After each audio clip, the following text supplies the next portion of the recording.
മലപ്പുറത്ത് നിലമ്പൂരിൽ യുവതിയെ ഭർത്തൃമാതാവ് വെട്ടിക്കൊന്നു. അമ്മായിയമ്മ. കുണ്ടുങ്കൽ സ്വദേശി റിജിലയാണ് കൊല്ലപ്പെട്ടത്. ഭർത്തൃമാതാവ് ശാന്തയെ പോലീസ് കസ്റ്റഡിയിലെടുത്തു.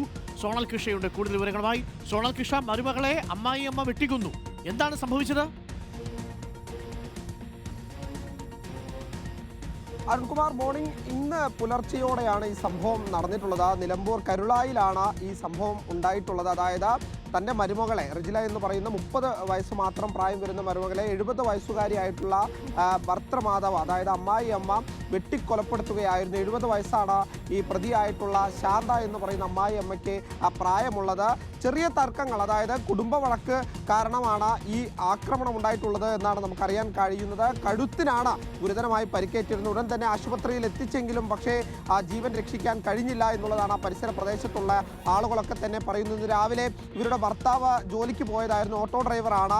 ആ സമയത്താണ് ചെറിയ തർക്കമുണ്ടായത്. ഈ തർക്കത്തെ തുടർന്ന് പിന്നീട് വെട്ടുകത്തിയെടുത്ത് കഴുത്തിലും മറ്റും വെട്ടുകയായിരുന്നു എന്നുള്ളതാണ് ആ പരിസര പ്രദേശത്തുള്ളവരൊക്കെ തന്നെ പറഞ്ഞിട്ടുള്ളത്. എന്തായാലും മൃതദേഹം ഇപ്പോൾ നിലമ്പൂർ ആശുപത്രിയിലേക്ക് മാറ്റിയിട്ടുണ്ട്. അവിടെ മോർച്ചറിയിലാണ്. പോസ്റ്റ്മോർട്ടം ഇൻക്വസ്റ്റ് ഉൾപ്പെടെയുള്ള നടപടികൾ പുരോഗമിക്കുകയാണ് എന്നുള്ളതാണ് നമ്മളെ അറിയിച്ചിട്ടുള്ളത്. എന്തായാലും ചെറിയ വഴക്കിൽ തുടർന്ന ഒരു തർക്കം പിന്നീട് അത് കയ്യാങ്കളിയിലേക്ക് മാറി കൊലപാതകത്തിലേക്ക് എത്തിയിരിക്കുന്നു എന്നുള്ളതാണ് ഏറ്റവും സങ്കടകരമായിട്ടുള്ള കാര്യം. സംസാരിച്ച് തീർക്കേണ്ട പ്രശ്നങ്ങളാണ് ഇത്തരത്തിൽ ആക്രമണത്തിലൂടെ ഒരു കൊലപാതകത്തിലേക്ക് എത്തിയത് എന്നുള്ളതാണ് ആ പരിസര പ്രദേശത്തുള്ളവരും പറയുന്നത്. എന്തായാലും ഇവരുടെ ഭർത്താവ് ജോലിക്ക് പോയതിന് തൊട്ട് പിന്നാലെയാണ് ഈ വാക്ക് തർക്കമുണ്ടാകുന്നത്. അതിനുശേഷം ആക്രമിക്കുകയായിരുന്നു എന്നുള്ളതാണ് അറിയാൻ സാധിക്കുന്നത്. എന്തായാലും ശാന്ത, 70 വയസ്സുകാരി ഭർത്തൃമാതാവ് ശാന്ത പോലീസിന്റെ കസ്റ്റഡിയിലാണ്.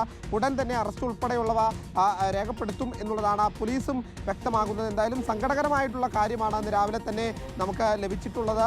ചെറിയ സംസാരിച്ച് തീർക്കാവുന്ന പ്രശ്നമായിരുന്നു എന്നുള്ളതായിരുന്നു അവരുടെ അയൽവാസികൾ ഉൾപ്പെടെ പറയുന്നത്. പക്ഷേ അത് അതിരുവിട്ട് ആ തർക്കം കയ്യാങ്കളിയിലേക്ക് മാറുന്നു. പിന്നീട് കയ്യിൽ കിട്ടിയ വെട്ടുകത്തിയെടുത്ത് ആ കഴുത്തിലും മറ്റും ക്രൂരമായി വെട്ടുകയായിരുന്നു എന്നുള്ളതാണ് നമുക്ക് ആ ദൃശ്യങ്ങളിൽ നിന്നൊക്കെ തന്നെ അറിയാം. വലിയ തോതിൽ റിജിലയ്ക്ക് പരിക്കേറ്റിട്ടുണ്ട്. 30 വയസ്സ് മാത്രമാണ് അവർക്ക് പ്രായമുള്ളത്. എന്തായാലും ആശുപത്രിയിൽ എത്തിച്ചപ്പോഴേക്കും മരണം സ്ഥിരീകരിച്ചിരുന്നു എന്നുള്ളതാണ് നമുക്ക് അറിയാൻ സാധിക്കുന്നത്. എന്തായാലും ഗുരുതരമായിട്ടുള്ള പരിക്കാണ്, കഴുത്തിനേറ്റ പരിക്കാണ് മരണകാരണം എന്നുള്ളതാണ് പ്രാഥമിക നിഗമനം. എന്തായാലും പ്രതിയായിട്ടുള്ള ശാന്ത പോലീസ് കസ്റ്റഡിയിലാണ്. അരുൺകുമാർ.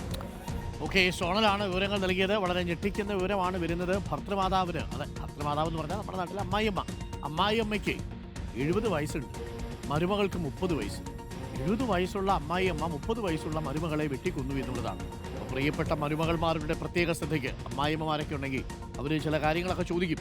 അപ്പോൾ അതൊക്കെ ഒരു നയത്തിലേക്ക് നിന്ന് കാര്യങ്ങളൊക്കെ ഒന്ന് 70 വയസ്സുള്ള ഒരു അമ്മായിയമ്മ 30 വയസ്സുള്ള ഒരു മരുമകളെ വെട്ടിക്കൊല്ലണമെന്നുണ്ടെങ്കിൽ എന്തായിരിക്കും അവരുടെ ഇടയിലുണ്ടാവുന്ന ആ ഒരു പ്രശ്നമല്ലേ? ഇത്രയും പ്രായമൊക്കെ കഴിഞ്ഞിട്ട് ഇനി ആ അമ്മായിയമ്മയ്ക്ക് എന്തിനാണെന്തോ അങ്ങ് ജീവിച്ചോട്ടെ എന്ന് വെച്ചു കൊടുത്താൽ പോരെ. ഇനി ഒരുപക്ഷേ ഈ മരുമകളാണോ അമ്മായിയമ്മയെ ക്രൂരമായി പീഡിപ്പിച്ചിട്ടുണ്ടാവുക, ആർക്കറിയാം. പക്ഷെ എന്താണെങ്കിലും ശരി, ഒന്ന് കരുതിയിരിക്കുന്നത് നല്ലതാണ്. അമ്മായിയമ്മ മരുമകളെയും, മരുമകൾ അമ്മായിയമ്മ. ആൾക്കാരൊക്കെ ഈ കല്യാണമൊക്കെ കഴിയുമ്പോൾ വലിയ ഡയലോഗൊക്കെ അടിക്കും. ഇവിടെ പെണ്ണ് കാണാൻ വരുന്ന സമയത്ത് അമ്മായിയമ്മ, എൻ്റെ മരുമകളല്ല, ഇവളെൻ്റെ മകളെ പോലെയാണ് ഞാൻ നോക്കുക എന്നൊക്കെ പറയും. 10 ദിവസം കഴിയണം, തിരിച്ചെന്താണ് സംഭവിക്കുകയെന്ന് നമുക്കറിയാം.